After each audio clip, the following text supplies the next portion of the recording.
Assalamu alaikum, hoş geldiniz YouTube kanalımızın görücüleri, bizdin kattaluvçular, jana şondoy эле жылкы сүйүүчүлөр, саяпкер, чабандес, балбандар. Biz bugün Ноокат жергесиндебиз, тактап айтканда Жаңы Ноокат айылдык аймагында, Жаңы Ноокат айылында турабыз. Жаңы Ноокаттан ушул өспүрүм сатууга коюлуптур. Кандай өспүрүм болду сиздерге маалымат берип жеткирип өтөбүз. Бизден алыстабаңыздар. Бабур маалыматты берет буйруса.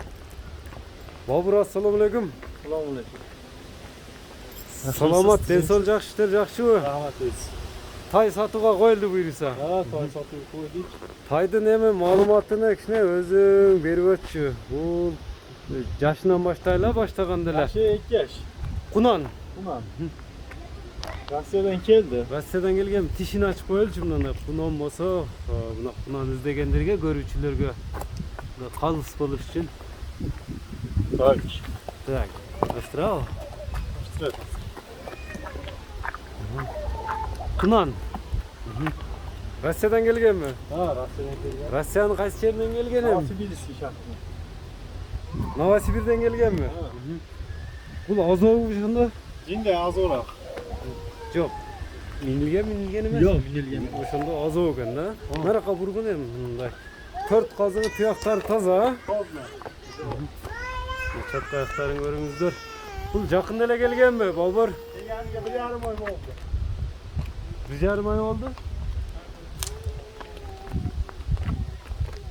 Токтот эми. Бою канча? Өзү жогош эле экен негизи. Бою 1,57 чыгат. Жакында 1,5 ай болду дедиңби? 1,5 ay. Ну, үйрөтүлүптүр. 4 казыгы, туяктары таза. Kiyenden beri yoktu. Мына көкүрөктөрүнү. Мына неме койсом. Мына кунанды көрүңүздөр. Кличка койдуң, койбодуңбу эми? Yok. Kılıçka yok. O gel adam koyar değil mi? Кличка жок. Мына кунанды. Ушундай кармап турчу, мындай арка алдыларын тартып коелум. Чат аяктарын дагы. Бастырчы эми, ден соолугуна, жеп ичине жооп бересиң, буйруса.